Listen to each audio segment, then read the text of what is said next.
Good evening, and thank you for tuning in. My name is Lee Smith, and I'm the current Vice Postmark of the Brooklyn, Long Island Alumni Chapter of Kappa Alpha Psi Fraternity Incorporated. As part of our community service efforts, the Brooklyn, Long Island Alumni Chapter regularly hosts community events to educate our constituents on issues that affect us all.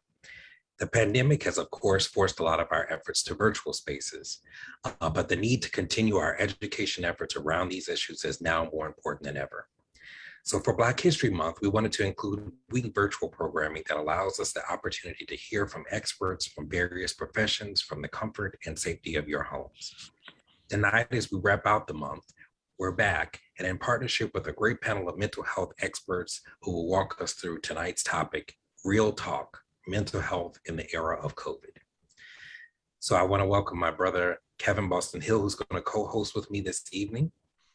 And we're going to welcome our panelists.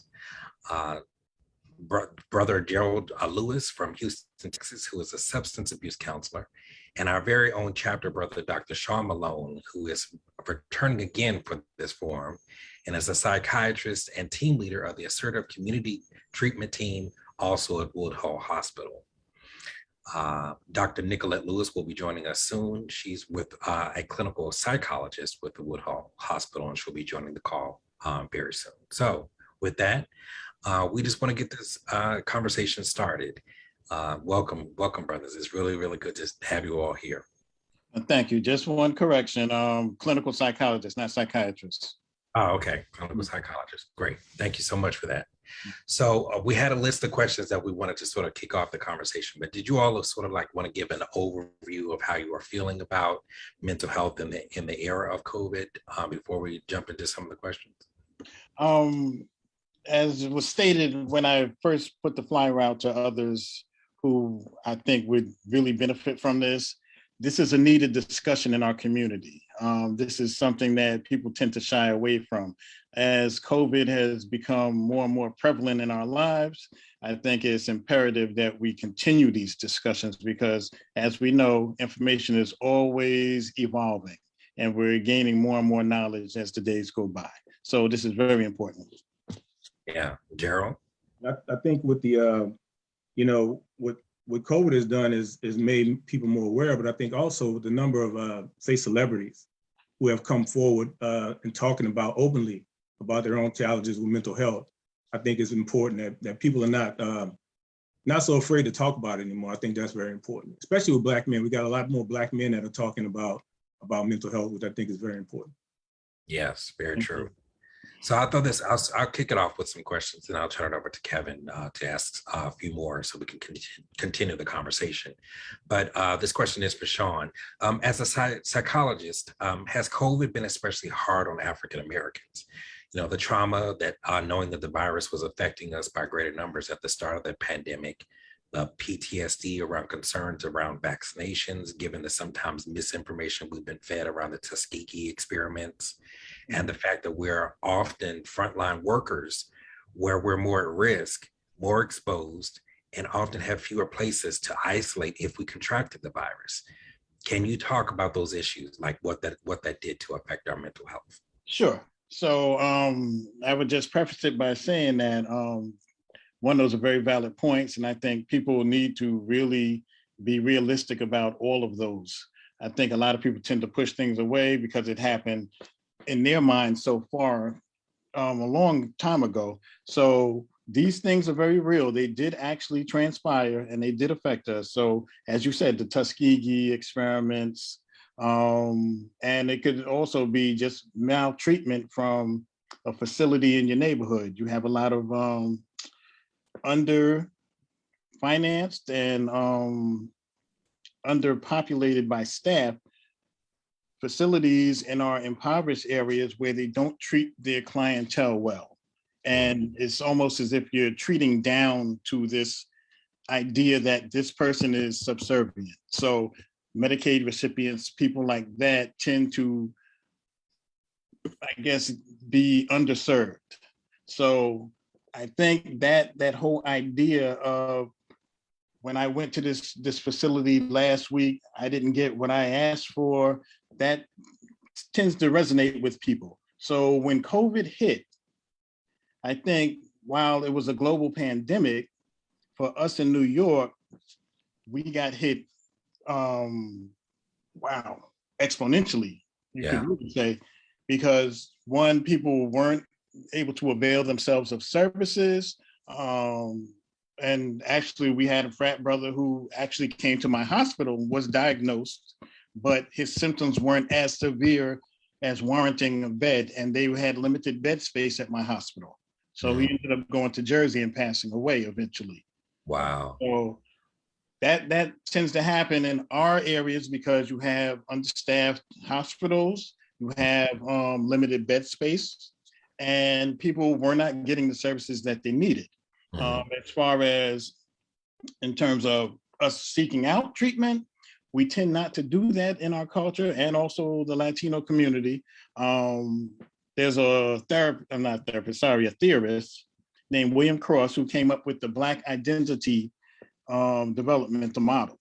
And it just delineates stages that we go through as Black and people of color interact with the white power structure. So at a certain point, he also came with the concept of cultural paranoia.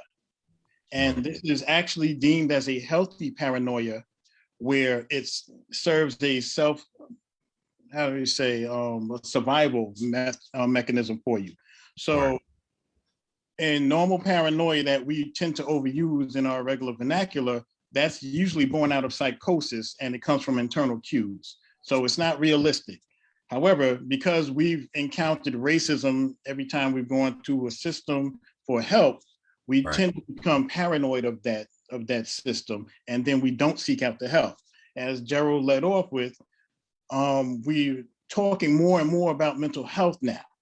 So for us, COVID hit the scene around late 2019. New York was the epicenter, and people were not really taking it seriously, especially within our culture. And then you started to see the numbers rise dramatically, and then it at some point was too late. Right. And now it becomes a situation of, now I do want the help, but I was not paying attention to the warning signs because I didn't trust this hospital. Certain hospitals, in our community have a bad name. Right. People don't want to go when they need to go. I would also say that us being frontline staff, a lot of times we were exposed to it as well. So it hit us hard because there's a mistrust of the system. As you also alluded to, there's misinformation out there, and people tend to listen to that opposed to what's being given to them from those who know. And then you had frontline staff who were overworked and they were exposed to it. So physically, it attacked us, and also mentally because people couldn't get the services. So again, and this, Sean, let me ask you this question, because you mentioned about they weren't paying attention to certain warning signs, certain cues. So what are some of those cues that we need to look out for? Because some people may mistake them for other things. They may think, well, you're just exhausted, or you're just this, you're just that. So what are some of the common, or if there are such a thing as a common cue, but what are some of those cues that we really should be paying attention to? Okay, so I'll go into that, but let me just finish the last point. So it was more along the lines of mental health took a back seat to the pandemic because we had short staff, and if you remember, we were getting people busting from other states. Yeah. So mental health was pushed to the side, and we're focusing on this medical issue so we could try to bring it under control. So people weren't getting those services at that time. To Brother Boston Hill's question, when you're starting to feel worn down, when you're starting to feel anxious, and you have to remember, our bodies are actually well-tuned machines. So they're going to tell us when something is wrong.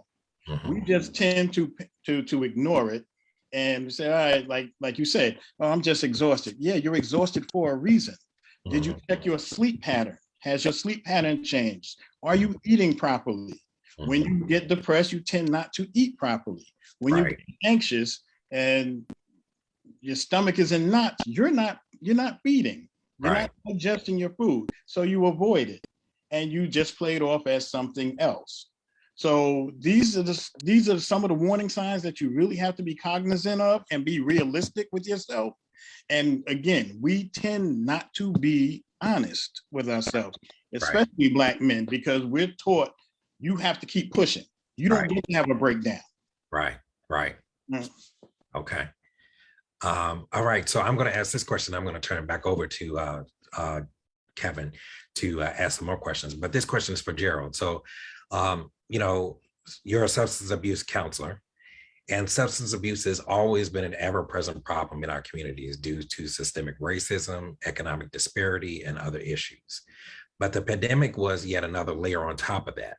So can you talk about how, one, substances can physically exacerbate even a mild case of COVID, and two, how abusing substances can not only affect physical recovery, but mental and spiritual recovery as we come out of the pandemic into a new normal?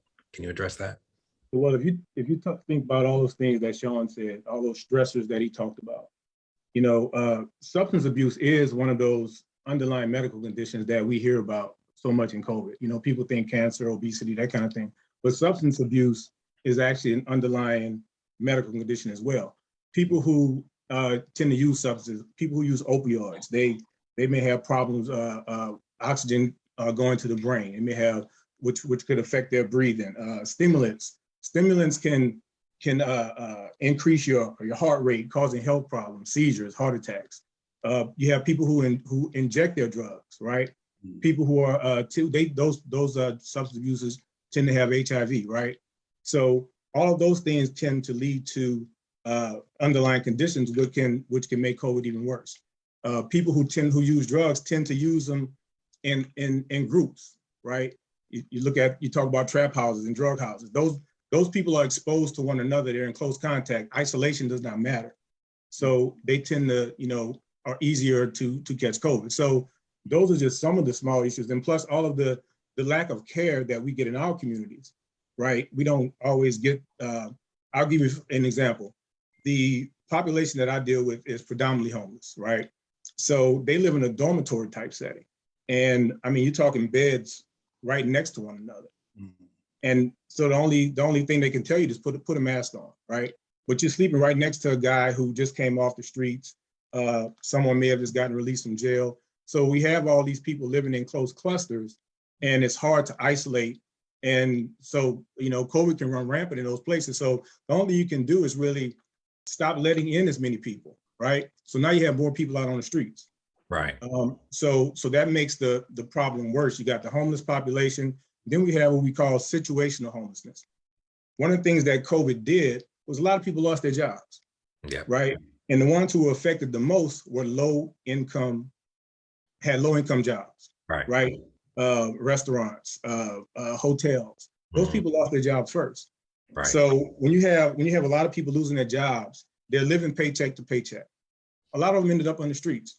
So in our facility, the only thing you have to do to qualify, you have to have some kind of income, as little as it may be. You have to have some type of income, homeless, predominantly, situationally, whatever it is, plus a substance abuse, right?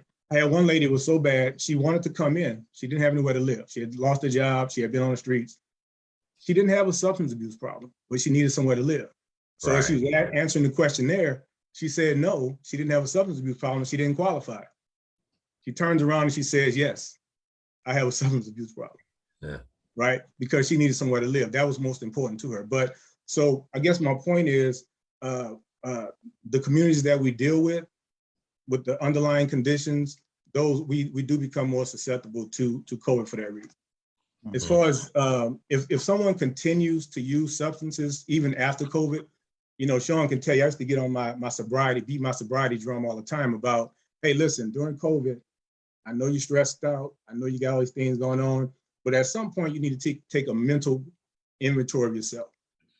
You know, am I drinking too much? You know, these kids are getting on my nerves. I need a drink. Right. My wife is driving me crazy. I need a drink. Right. You're starting to look for ways to relax. You're on your Zoom call, right? Your coffee cup has wine or bourbon in it. Right. You know, at 10 o'clock in the morning. It's real. Right. It's real. Mm-hmm. So eventually you have to look, and we made jokes about that on social media. It's wine o'clock, or it's 5 o'clock somewhere, right? Right. But But what you end up doing is, once COVID, we're on the downs, let's say we're on the downswing of COVID. Now, do we have a new group of addicts and alcoholics? Now, it may be a while before we can tell that, right? Because I'll give you an example. In Vietnam, a lot of the guys who used heroin in Vietnam, not all of them became heroin addicts. Some of them came back to the States after the war and they didn't use heroin again. Right. A lot of them did. So the same thing after COVID. Once some of those stressors start to leave, then we'll be able to see now, is somebody continue to drink? Is somebody continue to use drugs? Is somebody still borrowing their Vicodin from their boy, who had an injury, and now you're claiming you're sore, you need Vicodin as well, or Oxycontin, or whatever it may be, right? You're trying to get drugs from friends. So, until somebody, if they continue to use drugs, they will continue to have those issues. And it'll be difficult for them to recover physically, emotionally, or spiritually. Thank you. One quick interjection, sorry. I don't know how it was for you out in Houston, Gerald. However, our governor, during the whole quarantine in place, mandated that liquor stores were essential businesses so they could stay open. Yeah, I did hear that. I don't know that I paid too close attention to it, but what also increased was the number of home deliveries for alcohol, right? They couldn't go to a bar, you couldn't go to a club. Yeah. So I think there's a company called Drizzly or something like that. Yeah. They were delivering, their deliveries increased like 300%. Yeah. Right. And people, they didn't know, when people started stocking up on toilet paper, people started stocking up on alcohol. Alcohol too, right. They started stocking up with alcohol. So, we don't know if it's because they were drinking more necessarily, or is it because they were just stocking up on it just to have it. Right. Interesting. Kevin, you want to ask the next question? Yeah, let me, Gerald, I'm going to throw this question back to you as well, because I think you raised an interesting point that, because this is something that's been going on in our communities for a long time, as far as the self-medication that we do, the self-medicating that we do. Now, one thing that I've noticed, and I don't know if you've noticed this as well, or can you talk to the increase in childhood addiction, alcohol and substance abuse and so forth because of the pandemic? We think a lot about the stresses and things on adults and how they are turning to self-medicating, but what about the children? I think that I read somewhere that there's been an increase, an uptick in the level of children who are self-medicating and turning to substance abuse. I wouldn't doubt it simply for access, right? If it's in the house, if it's in the home, the child may get to it. Now, there have opportunities when both parents were gone and children had to be at home. And when I say children, I mean like maybe teenagers, right? High school, middle school kids who had access to alcohol with no parental guidance. If their parents had the fortune of working, right? So I would have to imagine that there was an increase as well for children. I did not see personally an increase in my patients, my clients, because we only deal with adults. But I'd have to imagine there was an increase in that as well. Interesting. Sean, is there anything that you may have seen on that? Primarily, I'm dealing with straight psychosis and depression. Okay. So, long time ago, when I was young, I was in an alcohol facility and counseling there. But since then, I haven't been in that realm. Well, this question is for both of you all, as we wait for Nicolette to join us, but we often hear the phrase, the new normal. So what does it mean to move into the new normal, move on from what was in terms of comfort? We are creatures of habit, and new habits can be traumatizing to most. So what do you say to our community that has to adapt to a new way of being post-pandemic? Okay, I can lead that off. Yes, we are creatures of habit. However, we have a higher order of cognitive functioning, and we have plasticity and resilience. So we are always shifting for a new normal. And yes, while it can be traumatizing for some, for most, it may cause a slight uptick in their anxiety, and then they'll adjust. There is a certain thing called a healthy level of frustration. So when things change, you get frustrated, you have that adaptability, And then you, because of the plasticity, you shape yourself to the new environment that you're surrounded by. So when we look at what COVID has brought us, a lot of these things were already in existence, just on a smaller scale. I worked at Rikers from 2003 to about 2018. And around 2011, 2012, they had already started video court. Mhm. And that was to keep inmates from having to travel all the way back to their borough and just to see the judge or not see the judge, turn right back around. So video court was already in effect.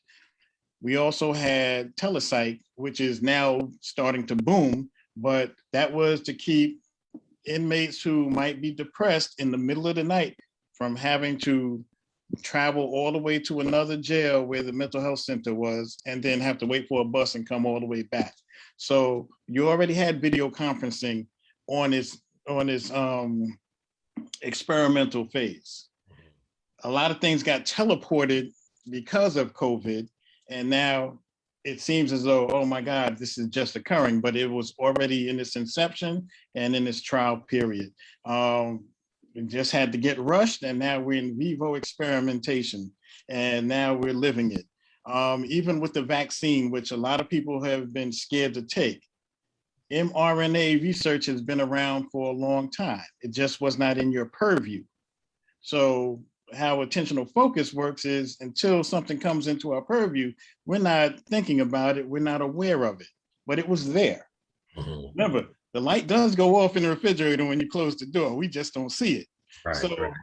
they had already been working on vaccines for the Zika virus, the flu virus, and rabies. It just so happened that, all right, now here comes COVID and we're struggling to figure out how to treat this. They took that same research and just brought it over. And I don't think that it's a big stretch to construct a vaccine to combat COVID. So it's not as if one day they just decided to start working on a vaccine. This Right. was already in play. Right, right. So these new norms aren't really so new. It's just Right. new to us. So we have to learn how to adjust to certain things. And for those who are traumatized, they need to understand that what they're experiencing is trauma. Mhm. And if it's true trauma, they need to seek the assistance of a mental health professional.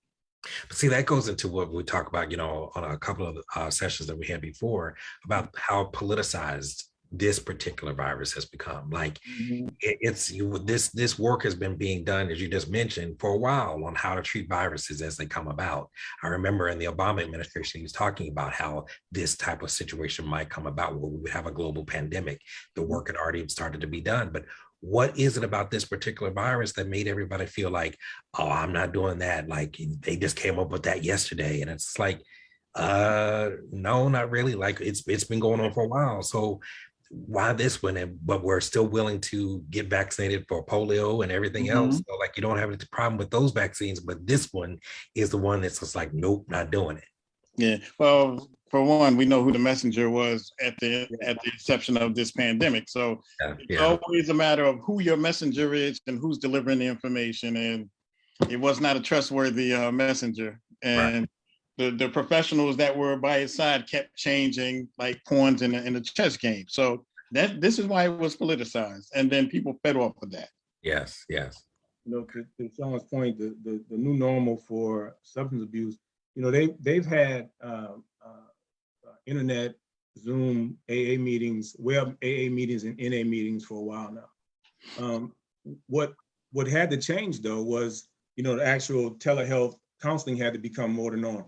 The problem that we were finding with being able to do telehealth is that so many of our clients, we take for granted smartphones, right? They don't have, a lot of them didn't have smartphones. Yeah. Some of them were given county issue phones because they qualified because they were on Medicaid, Medicare, whatever.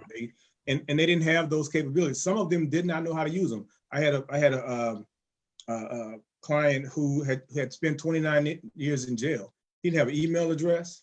He didn't know how to a Zoom meeting. He did not do any of that stuff on the phone. So as a substance abuse counselor, you end up being almost like a case manager, right? So you end up, getting them an email address, helping them set it up, showing them how to use Zoom. Because one of the things you have to do, like say if he was on probation or parole, you may have to attend a certain amount of AA or NA meetings, right? Or meet with a substance abuse counselor as part of your criteria for your probation or parole. So they had to, the county had to actually approve web-based telehealth for their probation, so that they wouldn't fake it or whatever. They had to make sure that they were actually attending these meetings. Right. And it took them a while to put a process in place. That's one of the new norms. Another new norm that I think that I think is getting better, to say that isolation, the stay-at-home orders, they really did a job on our mental health, whether we admit it or not. They did a job on our mental health. So part of it is to just check on your people. Yeah. Right. We got to check on each other. If you're not hearing from somebody for a while and it's unusual, just pick up the phone, give them a call.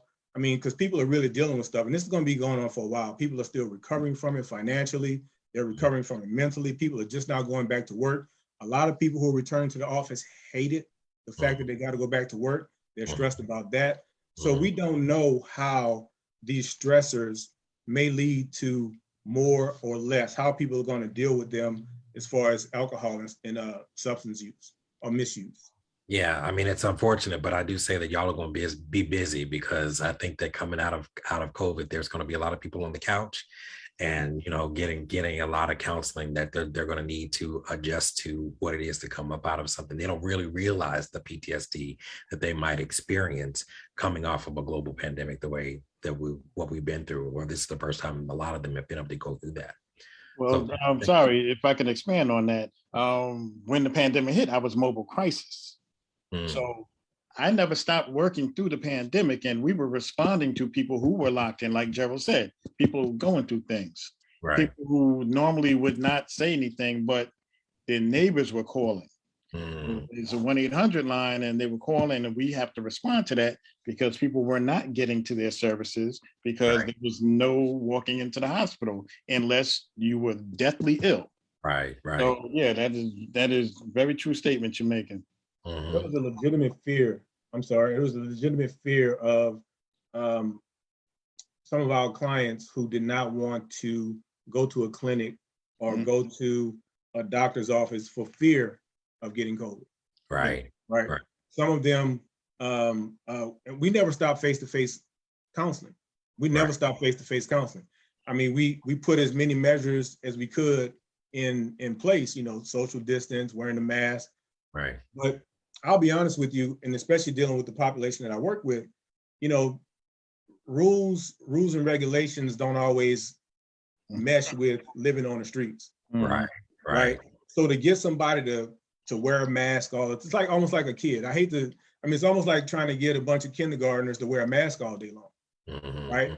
Or to do some of the things social distance. So in that particular population, it was very difficult to mitigate and to make sure that they was keeping themselves safe. Is it true? I'm sorry, I'm going to give it back over to Kevin to ask the next question, but is it true that the homeless population suffered less from COVID because they were outside more? Is that true or not?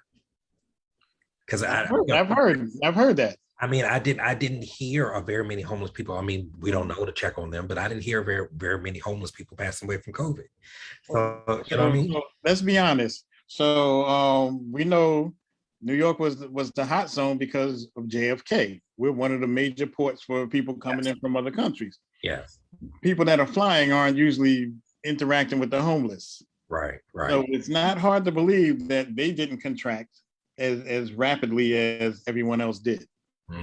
Okay.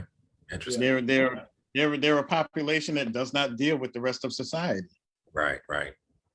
And I think what happened was some of them did start to come into facilities like ours. That may be where they, if you come into facilities like ours and you do catch COVID and you take it back out into the streets, that might be an issue. But I think being outside was helpful to them. I will say that they, Harris County did, and I'm sure a lot of counties throughout the country, they did try to get the homeless population vaccinated as quickly as possible. Right. So I'm not sure how that worked out from county to county, but I think I do know that a number of people in our environment, they did end up getting vaccinated relatively early on. Okay. All right. Kevin, next question. Well, before I get into the next question, I just want to remind our viewers on Facebook that they too can join in the conversation by suggesting some questions that they can ask of our expert panelists as well. So all you who are watching, please enter your questions into the Facebook Live section, and we are monitoring that constantly, and we will pass those questions along to our panelists. Now, one of the things that you all raised as far as coming back into, I guess, the new norm or whatever we're going to be doing, how do we ensure people that when they start to search for help, that they're actually going to a reputable place? Because as you said, as we start to come out of this, people are going to, there's be more and more people going to say, you know what, I need some help. I need to go find this, that, and the other. How do we keep them from being taken advantage of by people who aren't really going to be giving them the help they need? Yeah, I think that's a really hard call, because a lot of times it's not the place, but it's particular staff. And while certain places that we go to within New York City have a milieu of professionalism, some people just are not. I recall my wife being hospitalized, and she's sharing a room, and the oncologist came in and told this lady abruptly, not even respecting the fact that there's people right next door, this is what's going to happen to you. And if you don't do this, you're going to die. Like, what type of bedside manner is that? Right. One, two, you're not respecting this woman's rights. There's people right next door. And I left out a lot of the graphic language as to what was wrong with her. But even for Woodhull Hospital, it has a bad reputation. However, you have excellent staff there. And again, we were one of the hot zones for the pandemic, and people worked around the clock. So you have people who are willing to work very hard. Every time I go out and I see someone, I try to educate their families as well as to what's going on with their family member psychologically, what services are available to them throughout the community, because most of us in our community don't know what's available. So if there's supplementary services that you can benefit from, I'm going to let you know. Right. And also, I'm going to follow up to make sure that you get into your medical appointments. We're a holistic service. So I'm going to ensure that what we're charged with to do gets done. And I'm going to make sure that my staff does it. So I stay on top of them and try to make sure that they're doing the best that they can. Because yes, we burn out, and then our attitude changes when we burn out.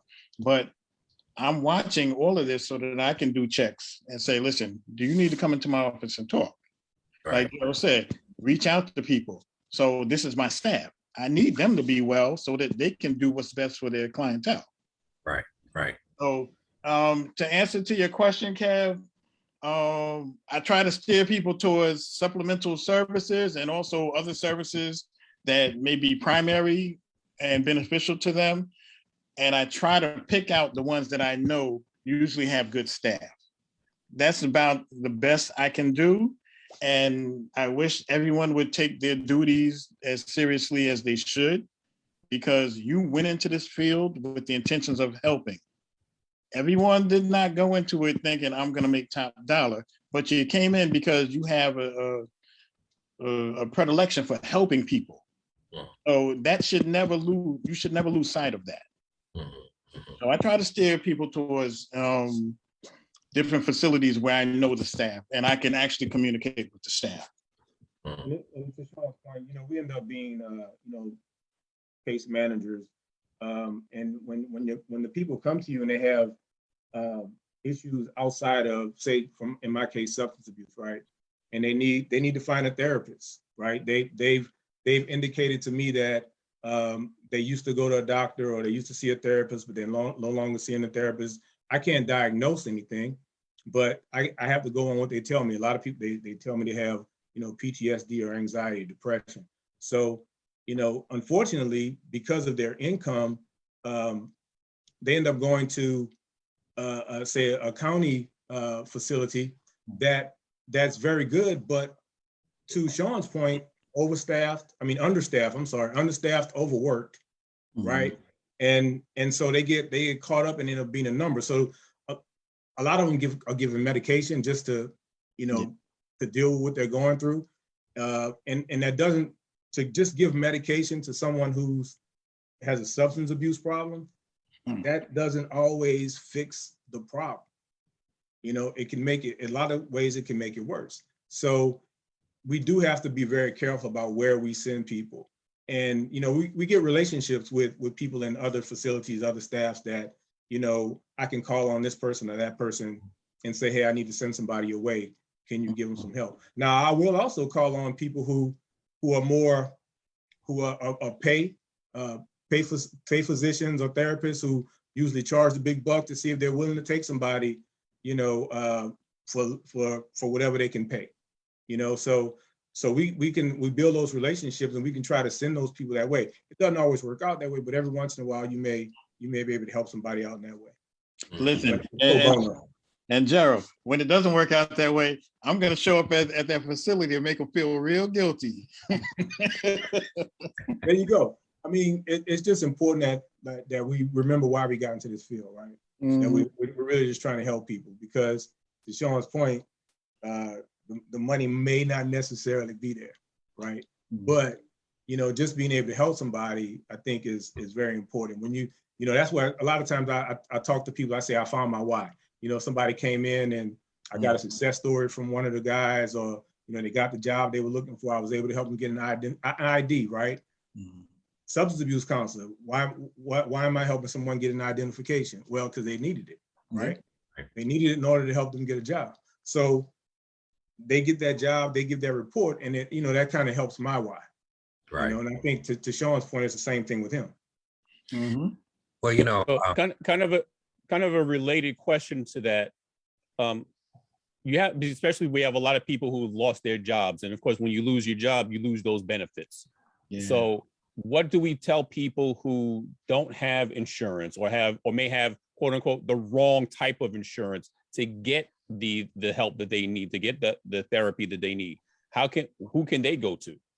Come to my hospital. Now, I say that facetiously. However, I'm a city hospital. Yep. And you have Kings County, you have Woodhull, you have, I believe, Jamaica Hospital, Bellevue. So you have various city hospitals around New York. And without insurance, they are charged to treat you. And they will give you emergency Medicaid, and they have community liaisons who will help you get your benefits. So they will follow up and ensure that you have the treatment that you need. So like I said before, a lot of city hospitals get bad reps. However, those are the places you really need to go because, and I always say this, even if you're undocumented, they will take you and they cannot call INS. So you can go there and get the treatment that you need without any fear of reprisal or repercussions. Well, tell us what INS is. For ICE. So they don't want to get deported. Oh, okay. Yeah. So the city hospital will Immigration Naturalization Services. Thank you.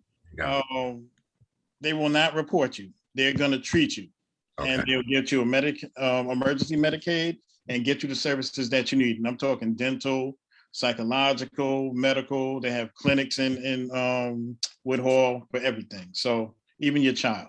Yeah, but see, that's in New York. But what about Gerald and Harris County in Texas? Like you got a governor down there. You have the Harris Health System. Same thing. A lot of they can get a gold card. I mean, things may take a little longer just because of the sheer number of people that's using the facility services. Right. But I mean, you do have access. The hard part is, being willing to, you're already stressed. You have these, say if they have a mental disorder, they have a substance abuse disorder, they're already stressed, and then they got to go sit in this room and wait maybe 7 hours or line up for 4 hours to get in line to get a gold card or something like that, which is which is a card they can use. It's an insurance card they can use to get services in the county. So, when they have to be willing to do that. It may take them 2 or 3 times to go.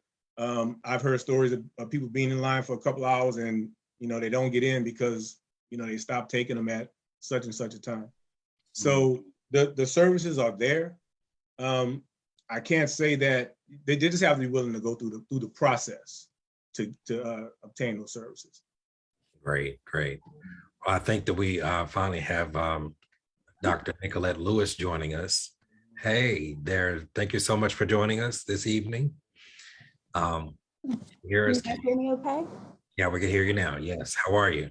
I'm doing well, thank you. Thanks for having me here. Of course. All right. So we're going to pepper you with questions because we've already been rolling on this conversation. All right, let's get into it. We're going to fire them off to you. So we know that you are a child psychologist.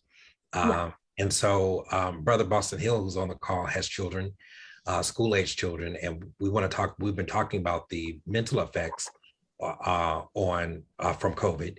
And so with children, we're seeing that they're a lot more adaptable to be able to wear masks and kind of go with like rules and regulations as they're rolled out to them.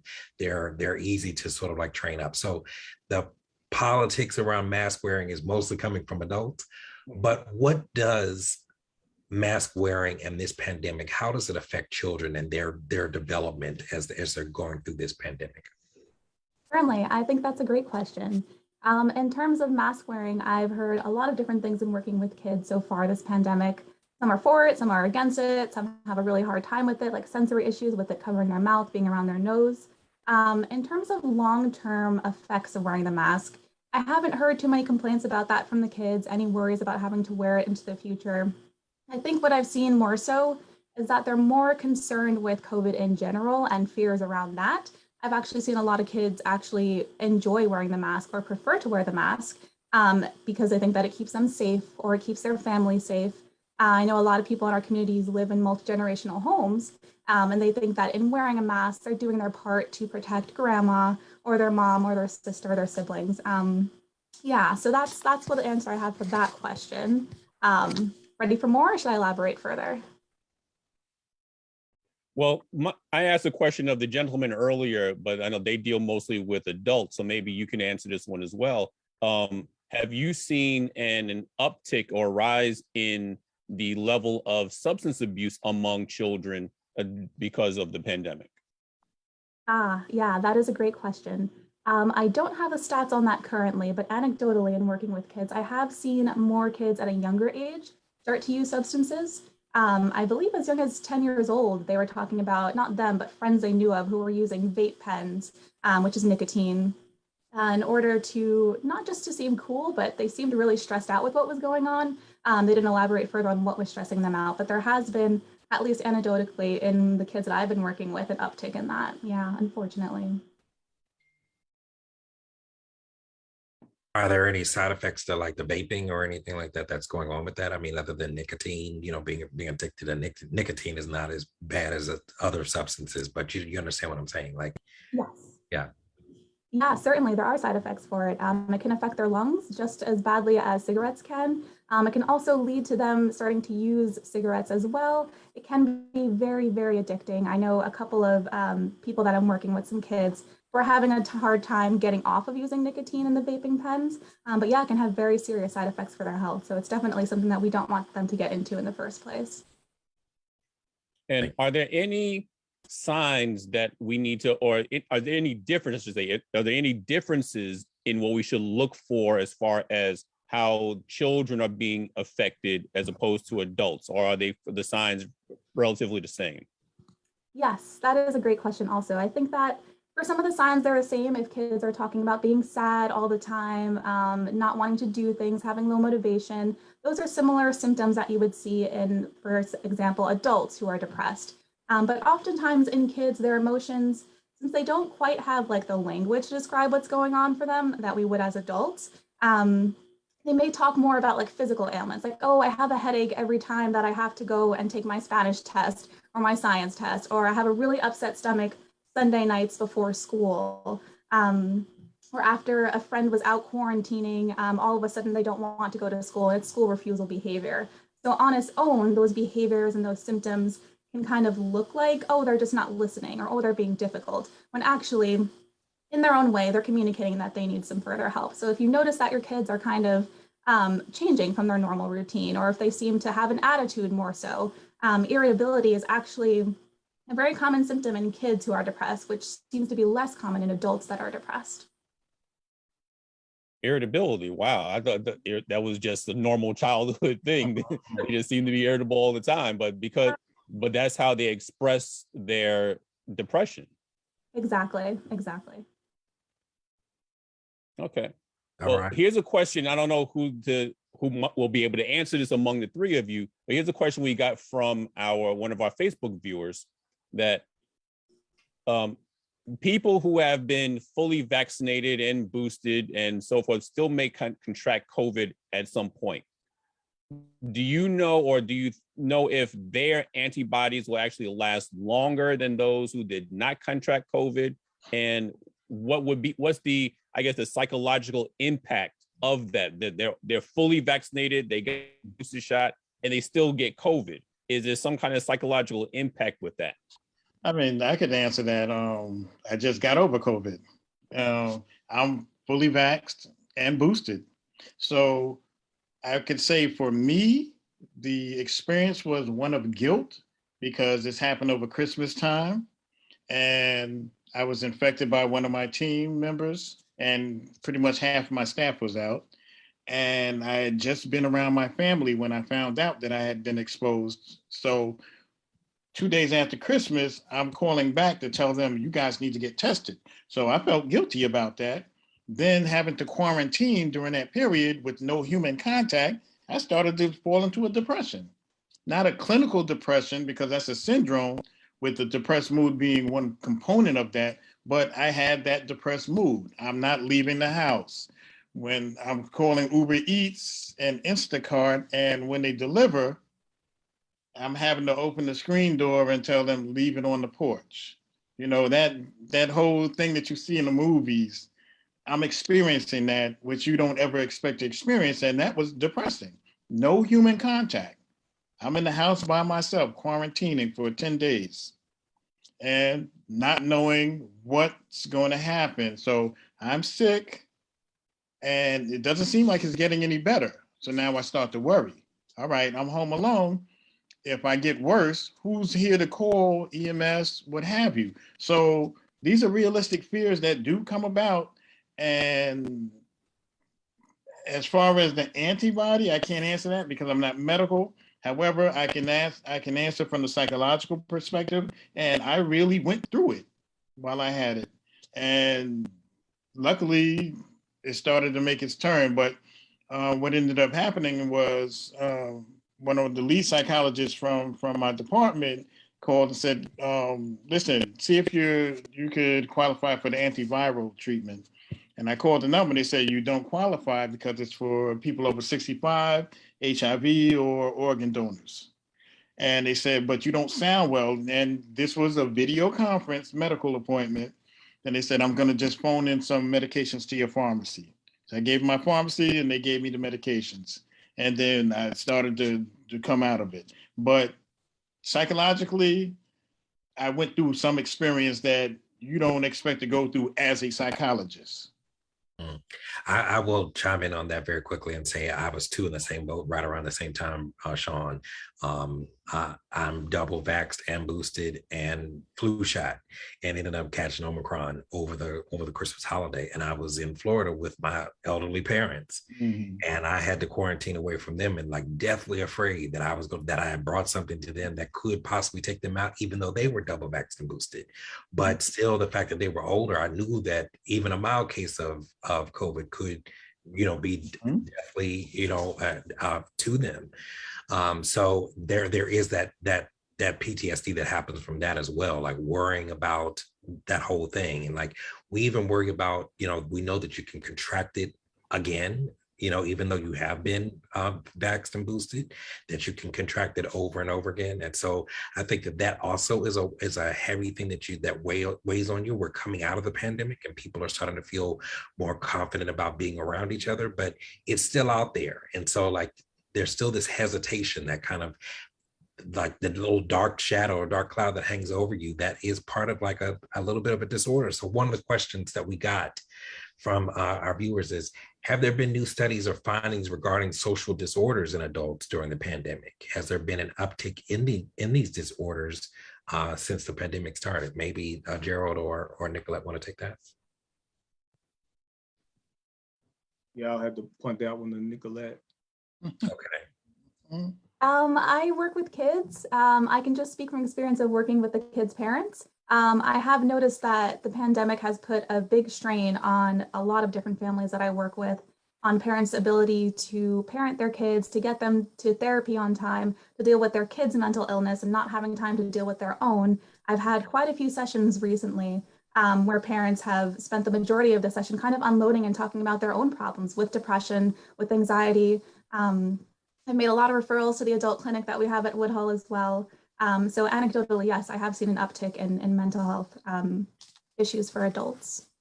I can say that I did see an uptick in what we'll call situational homeless. I mentioned that earlier, where I actually had parents coming in who had to leave their kids, with another, with a grandmother or something like that, because they wanted to live in a sober environment, right? So apart from being apart from their kids actually caused them to have, an added level of stress. That was not something they wanted to do, but they made the decision to try to live in that sober environment because they thought it would be better for them in the long term. So, but that did there was a lot of, I want to go home, I want to leave, I want to go see my kids, but they understood that they had to stay. It was better for them to stay in that environment. Mm-hmm. Yeah, it's hard to separate from your loved ones.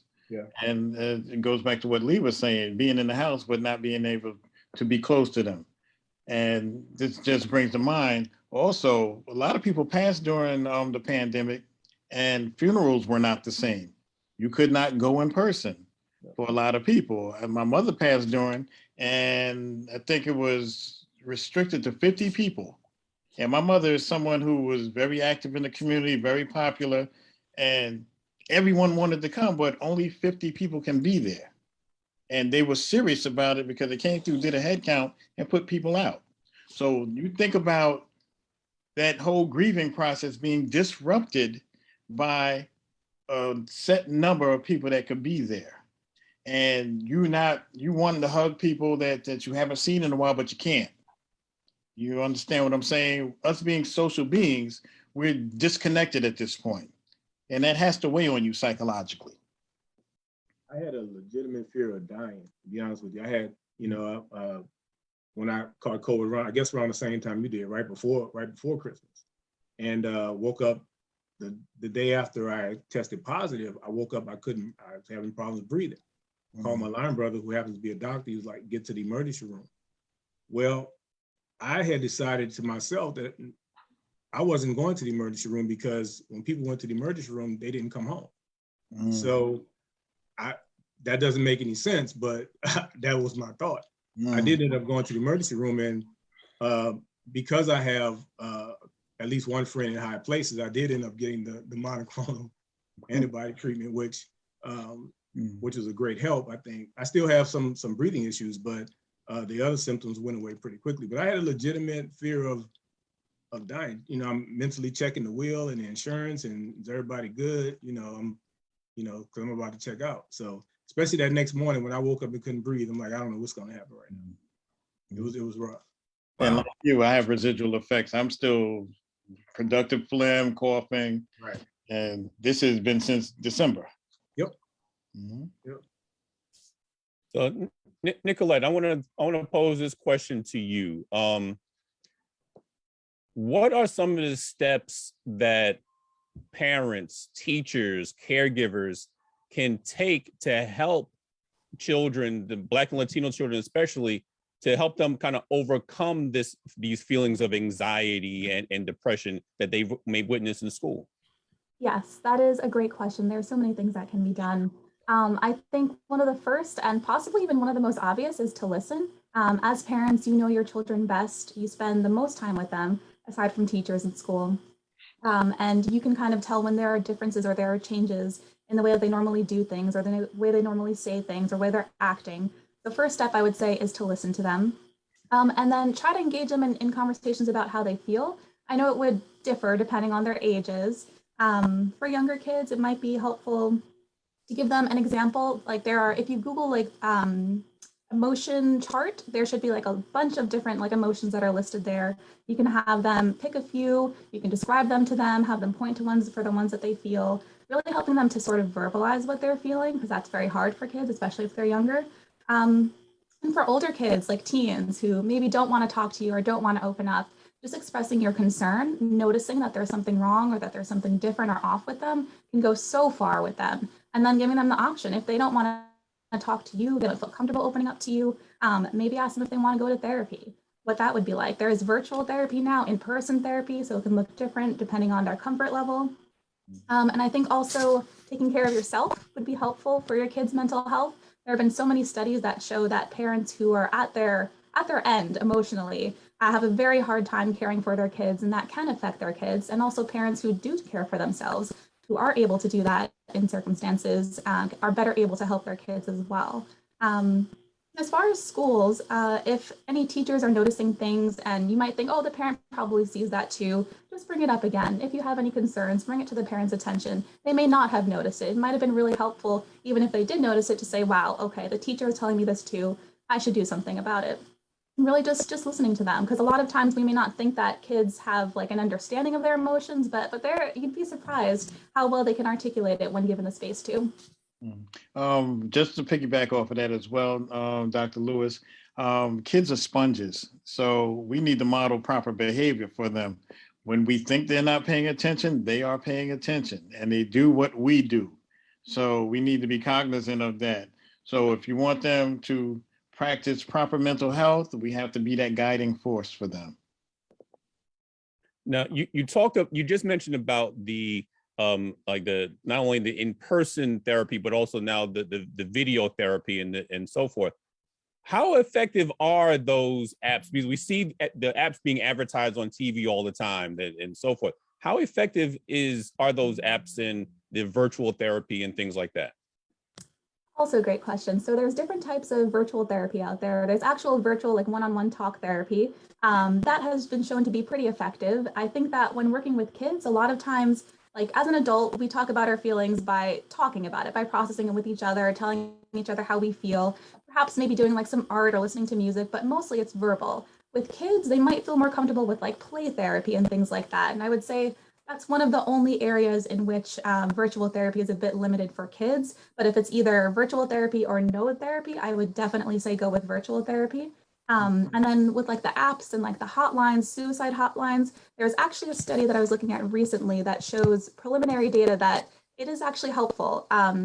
Not in terms of like treating mental illness for long term. So like the apps and the hotlines, that's not going to help your kid or an adult get over depression, but it is going to help in a crisis. If they're feeling really low, really down, they have no one to turn to, they can text someone 24/7. There will be someone there to talk with them, talk them down from it, connect them to police if necessary, connect them to referral sources for therapy if they'd like that. And that has been shown to be very, very helpful in terms of crisis. And in terms of ongoing therapy, either in person or virtual, that's more helpful.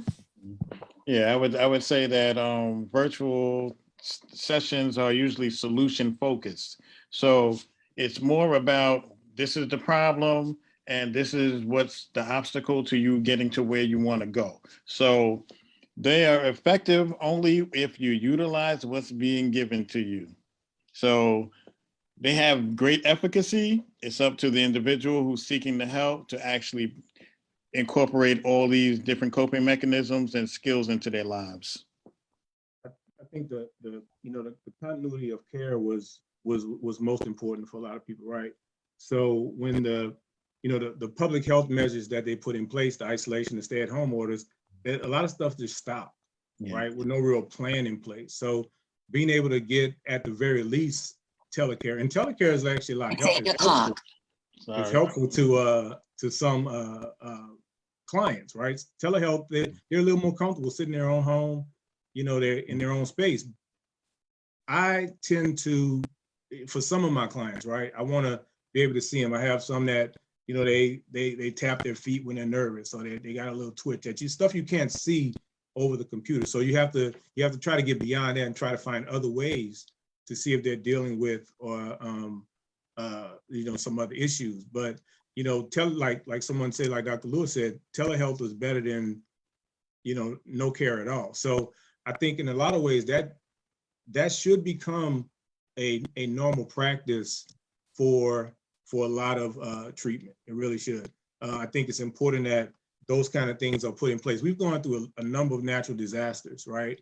We had Hurricane Katrina in New Orleans. You guys on the East Coast, you had Hurricane Sandy, who, and so to the fact that they didn't have a lot of this stuff in place already was kind of disturbing. So hopefully COVID has given us opportunity to have these things in place. They become the new normal. And when, if we, God forbid, we have something else that comes like this, that happens to the world, that we have things in place that people can still get the care that they need.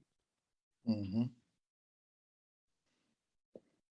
Do we fear what that could look like? Because we've often heard that, something else is coming besides COVID. Eventually, another pandemic will hit us, or another virus will, attack our communities, our global communities. And the reason why we're seeing a lot of this too is because we have now opened up we are a global, economy. We're able to travel to the other side of the world in a day. And so there's just that traffic of people and services and products that are coming in and out that probably are opening up us to, the advent of viruses, new viruses developing. Mm-hmm. So as a society, do we fear what that's going to look like, or has COVID sort of like started to toughen up our skin to know what to look forward to or look for when we have to possibly go through this again in the future? I think if we look at history, there's always been pandemics, but they usually come on a century. So this is ours. What we read about in school growing up, this is ours. So we are now in a place where we have become educated on how to respond. I think if we fear it, that leads to irrational thought processes. And that's not good. We saw what happened when there was an ignoring of what was taking place, and then it grew out of control, and then the fear started, and then the irrational thought process started. So I think we know now how to approach another pandemic. It probably, hopefully, will not come in our lifetime. However, we need to understand how we were able to adapt to it and then move forward to where we are now. It should happen a lot faster next time because hopefully we learned from this. So I would think that we shouldn't fear anything at this point. Well, let me actually, I'm gonna twist that question around a little bit and think a little bit more darker, because do you think that because of the anguish that we're going through with the isolation and the separation and all of that, and then which leads to the paranoia, do you think that may have any impact on what we're seeing now with Russia and Ukraine and the threat? Because people are now fearing global war. Mm-hmm. And when in a time when that wasn't happening, for my son, just today, for instance, my son just texted me while he was in class, which he probably shouldn't have done anyway, but he texted me during his history class that we're about to have World War III. Mm-hmm. And I think these are real feelings that people are having now. So is there any correlation, or is there a heightened sensitivity maybe to things like this because of the levels of paranoia that have already existed due to the pandemic? Well, as you said, paranoia. So people pull what they can from their surrounding environments into their paranoid ideation. So if you go to the Bible, they talk about plagues, 9, World War III. So yeah, legitimate fears because this is what you've been taught growing up. Doesn't mean it's going to happen. So yeah, I guess you prepare for the worst, but expect that it should not happen to the degree that we think it would. That's all I can tell you because bottom line is it's all speculation at this point. We don't know where this is going to end. And this is new for us. Don't be paranoid is the takeaway. Oh, well, we're coming on the bottom end of our time together, and so I'm huge on takeaways instead of talk ats for these kind of forums, and I think this conversation has been very, very conversational, which is I think helpful for our audience that is tuning in. So from each of you, what are your 3 top coping suggestions as we come out of COVID, or deal with COVID, or adapt to the new normal? I'll let Dr. Nicolette go first. Sure, thank you. I would say my top 3 are number 1, give yourself grace when you're not performing at the same way that you think that you should be or that you have to be. We are in a pandemic, and like we were just talking about, possibly on the verge of another global war. There are so many things happening at this time that are taxing our ability to cope with things. So 1, give yourself grace. If you're not able to perform at the same level that you were pre-pandemic, maybe take some time to self-reflect and think on things that you can do to fix that. Number 2 is something that I like to do with my kids. It's called creating like a cope ahead book. So basically what you're doing is planning to cope ahead of time. So if you know that something is coming up and it gives you a lot of anxiety or a lot of stress, or it makes you very upset, kind of plan some things that you can do around that. What makes you happy? Is it taking a bath? Is it reading your favorite book? Is it having 20 minutes to meditate? Whatever it is, plan ahead so that when that stressful event comes, you know you have some things in your arsenal. And I would say that my 3rd thing would be to seek help when needed. I was looking into disparities between different racial groups within America and their access to care. And there's an astounding difference between the level of care that we get when we do get care and the amount of care that we get within our community. And I say that if you're seeing that something is not right with your mental health, but also with your physical health, get that checked out, make that a priority, because it can have lasting impacts on every area of your life and with the people in your life too. Thank Gerald? you, Gerald. I think now I kind of touched on them a little earlier. We have to find different ways to healthier ways, I guess, hope. Like Dr. Lewis was saying, exercise. We kind of tend, especially when people who deal with substance abuse, they kind of tend to go to what we know, right? Stressors, I'm going to drink, I'm going to use these drugs, right? We have to try to find, and part of our job is clinicians is to get people to replace those bad habits with good habits, right? And that's kind of oversimplifying it, but really it is, instead of trying to develop some coping skills, right? Read, pray, meditate, exercise, whatever you can do to get beyond that stress. Because a lot of times, if you can get past the first few minutes of whatever is bothering you, you might get past it, right? But we tend to jump right to what we know, what for that quick fix, right? That was one. The second thing, again, seek help as sooner than later, right? We tend to, we're drinking more. We don't look at it to see if we have a problem. People starting to use drugs more. We don't know if it's a problem. We won't know for a number of years whether or not somebody is addicted, right? So, and then we said earlier, as Black men, we don't ask for help. We don't seek treatment. I was about to not go to the emergency room, and turns out I had COVID pneumonia, right? So, and I wasn't going to the emergency room because for whatever reason. And I think from a professional, the clinicians, the mental health professionals, the regulators, we need to look at some different ways of treating substance abuse. I know I'm still on the fence with harm reduction, right? Which is trying to reduce the negative consequences for substance abuse, right? And some of the stuff can sound radical. They have people who advocate for clean needles, right? Giving people clean needles, providing safe places for people to actually use, right? I know it sounds like you're giving them permission, but we just don't want them to die, right? And then trying to get somebody to the point, and this may, again, harm reduction.